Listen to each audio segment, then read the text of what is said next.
أعوذ بالله من الشيطان الرجيم بسم الله الرحمن الرحيم ثم قيل للذين ظلموا ذوقوا عذاب الخلد هل تجزون إلا بما كنتم تكسبون. سورة يونس 52 نمبر آیت. په دې آیات کې هم د ظالمانو د عذاب حالات ذکر کیږي چې کوم کسان ظالمان دي د اسلام دشمنان دي. اول سر کې به د الله تعالی د عذاب نه منکري او دی بداوي چې د دین په مخالفت په وجبانی او د الله تعالی په دین باندې عمل نه کول په وجبانی عذاب ناراضي. دا بر دې خبر دا وکړي. بیا به زیات د بغاوت د پاره د هم وي چې د عذاب رښتیا یې نه وستې راشي په حال دي حاضر شي، لیکن الله تعالی و ذکر د عذاب راشي په دې باندې نو دی بیا ایمان راوړلو د پاره هم आवाजونه پورته کی په شان د پیراون څنګه پیراون غر کېدل هغه د ایمان اظهار کاو او دا ټول مجرمان دي کوي. لیکن د مرګ په ټیم کې بیا وته الله تعالی وایي چې آل انا ای وسو ایمان راوړي دا بس تیر. الله تعالی وایي چې کله د عذاب په دې باندې نازل شي او دوی ایمان راوړي د ایمان به نه قبليږي د دینه بعد ورته ویل شي ثم بیا قیل للذین وبویل شي ها کسان ته ظلموا ظالمان دي ذوقوا وسقي عذاب الخلد عذاب دایمي خلد همیشوار ته ویل کېږي دایمي ته یعنی د عذاب ته تاسو به وسو ګرځيږي چې هغه مستقل دایمي همیشه عذاب دي چې هغه عذاب د جهنم او د قیامت. هل تجزون تاسو ته بدله نه ملاويږي الا بما كنتم تکسبون مگر دا هغه څه بدله ته ملاويږي چې تاسو به کول یعنی دا سره ظلم نه دی سم چې کړی دا غي عمل هغه سمره ده بس دا غي نتیجه ده زیاتی شی پکې نشته. ويستنبئونك أحق هو قل إي وربي إنه لحق. ويستنبئونك او دي تفوس کستانه أحق هو چې اې د عذاب برشتيای یعنی سړی کله په دین باندې عمل نه کوي د دین نه باغی شي د عذاب پرشتیا راځي. قل ورته إي او وربي بخپل رب مې دي قسمي واو په معنا د قسم سره دی وربي خپل رب مې قسم انه لحق یقینا د عذاب رښتونه دی. د دین د مخالفت او د بغاوت په وجه باندې عذاب یقیني دی همیشه خامہ خبر راځي رښتونه دی. وما انتم بمعجزين او نه تاسو عجز کوونکی الله لره یعنی په دې عذاب راتلو کې تاسو د الله تعالی مقابله نشئ کولای چې عذاب تاسو باندې الله تعالی مقرر کړی دی او تاسو دومره زورور شئ الله تعالی عاجز کې د عذاب ولا دفع کوي پتا سو باندې نازل نشي نو دا حالت پتا سو باندې تاسو دومره زورور نه وي. وما انتم نه تاسو به معجزین عجز کوون کې الله لرا اذا الله عذاب خامہ خرازي او تاسو اسم خنیبه دا غي نشي.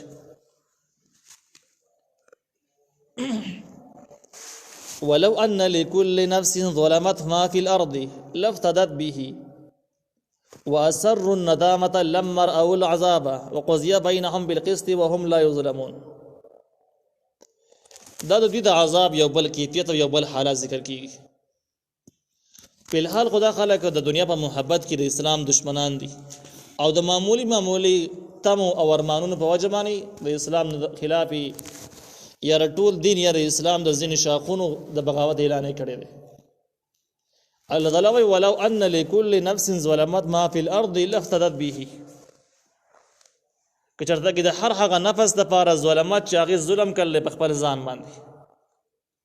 ظلم تعریف مخکې من کړی د ظلم څه ته ویل کېږي ظلم حقدار ته حق نه ولا کول نو ټول نه غټ ظلمدار سره د الله تعالی توحید قائل نه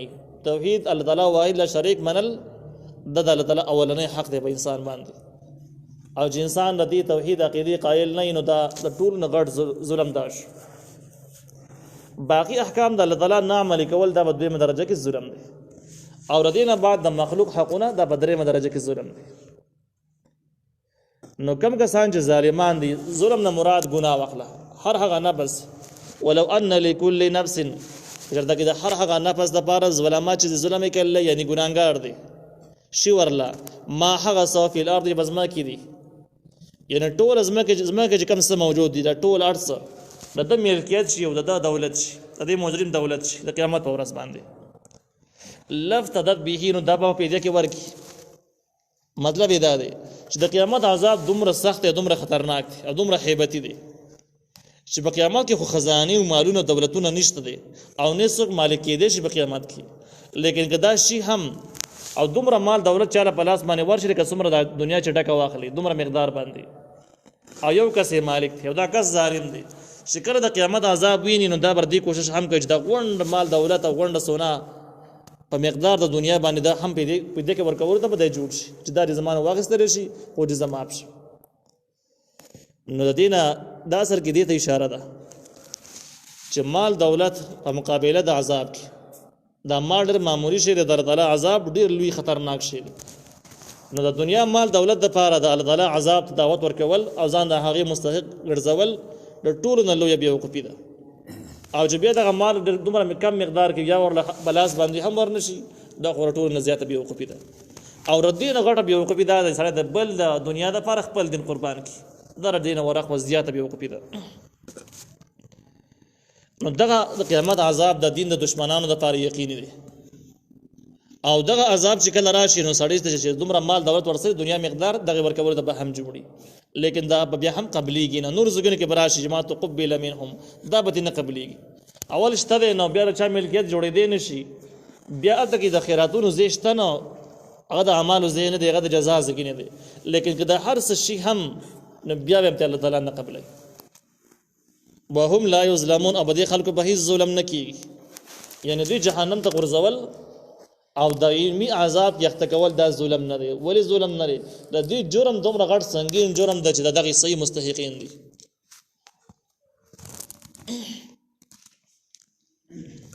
واثر الندامه او دی په پټه صادق پیمانتیا لما او العذاب هر کله چې دی وین نخې د عذاب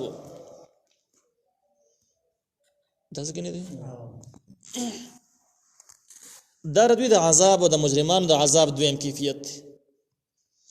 دویم کیفیت دا چې کله د عذاب آثار سرګن شو دی پوښ چې عذاب دا یقیني په ما باندې راتلونکی دی او ما ته د خپل ګناہوں سزا ملويږي. نو چونکه دنیا کې خدای د اسلام خلاف او د شرعي احکام خلاف تحریکونه چلولي خلکو ته خبرې کړي د دین باندې عمل کول عبث دي او دا پر سودا نظام دی او دا سي دی هغه سره طریقې خلاف دي کته دی پورته دی په دې په وجه باندې عذاب نه راوځي د خلکو خبرې دی عذاب نه راځي. نو چې عذاب کله په خپل سترګو باندې ویني نو د خلکو د مخې د شرمنده کېدو په وجه باندې چونکه دا امتونه خو به موجود د خلک په پیژني دا امتونه به موجودي نو په دې خاطر باندې چې د خلکو د مخې شرمنده نشي او خلک ته ګوته ونني سي خلک پورې ونه خاندي پر اول سر کې بزان کلک او خپل په خیمانتیا په پټه کې چیرې زبر د خپل کار په خیمانه نه يم د عذاب نه یریګم نه په اول سر کې لته کې اورانه سر ذکر شوی د روستنی حالت په نور زګونو کې راشي چې ورسته بیا چې کله دوی جهنم ته ورواچل شي نو دوی به ډېر هیبتي چغې بوهي او بیا د هغې نه وروسته چې کله د زور یقیني ډېرو چغو د لاس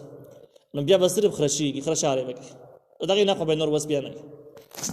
نو په اول سر د عذاب کې به دوی په خپله په خیمانتیا پټوي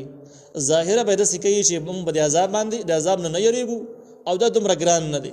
او موږ په خیمانه نه یو په اول سر کې په دې خاطر چې کم خلق موږ د خلکو مخې ویلي دي د اسلام خلاف چې موږ کم څه ویلي دي چې دا خلکو د مخې موږ شرمنده نشو په الحال لیکن وروسته به بیا وس نه دی دغه خپل په خیمانتیا د پټولو وس به ختم شي بیا به د هر سره سرګن شي خلک به ویني. نو الله وی واسر الندامه توذیب پټه کې په خیمانتیا پړه کې لما راو العذاب هر کله چې دوی ویني عذاب چې څنګه ویني را شروع شوی نه نو خپل په خیمانتیا د پټولو کوشش وکړي چې شرمنده نشم د خلکو د مخې لیکن چې کله عذاب شروع شي بیا پټول د وس نه بیا بخکارا شي راز. الله یقضي بینهم بالقسط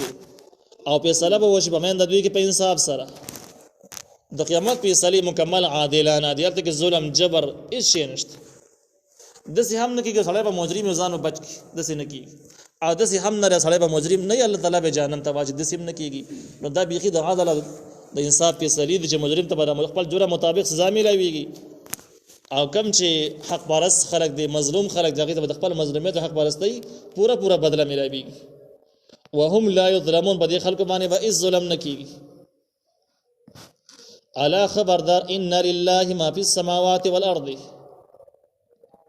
یقینا خاص الله د پاره هغه څه چې په اسمانونو کې دي او هغه څه چې په ځمکه کې دي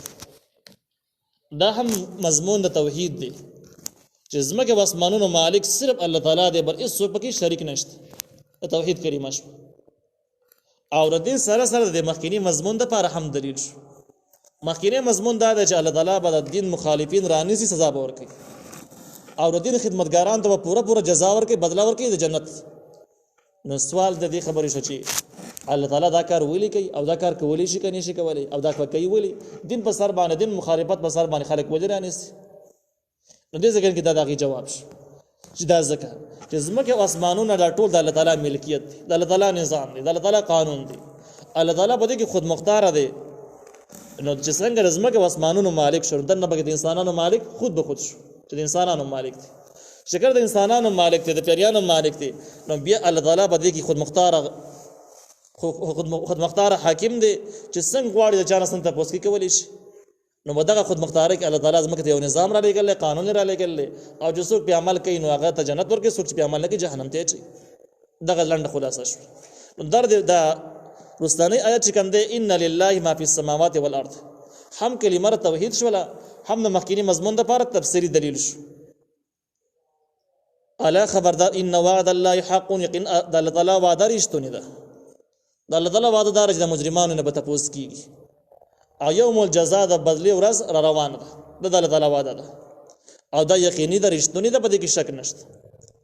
ولکن اکثرهم لا يعلمون، لیکن اکثر د خلکو نه پوهیږي نه. نو کله نه پوهیږي یا به دې من یا سره به د مسالې خبر نه یا د خبرې، لیکن مدې باندې غفلت دومره غالب شوی چې مکمل دي ير کړي. نو هغه په وجه د دې لاسونو نه جرمونه شروع کېدل شروع شي. هو یحیی د الله تعالی ژوند کوي مخلوق لره، یعنی خلکو د ژوند ورکوي. و یمیت، او دا الله تعالی مړه کول کوي، د خلکو نه ژوند اخلي، روح تی اخلي. و الیه ترجعون، او دی الله ته تاسو واپس کیږي. نو دا د ټول مضمون خلاصه شو چې د ژوند او د مرګ مالک صرف الله تعالی دی. لوی نعمتونو او لوی احسانات والا الله تعالی دی. لہذا د دین په مقابل کې د مخلوق خبر اوریدل او د هغې نه متاثر کېدل د دین په مقابله کې دا کار ټیک نه دی، ځکه چې ستا ژوند او ستا مرګ هم د الله تعالی په لاس کې دی، او بیا به د الله تعالی مخې ته پیش کېږي، هم د مخلوق مخې ته نه پیش کېږي. نو د ټول نه اول د الله تعالی سره خپله معامله ټیک وساته.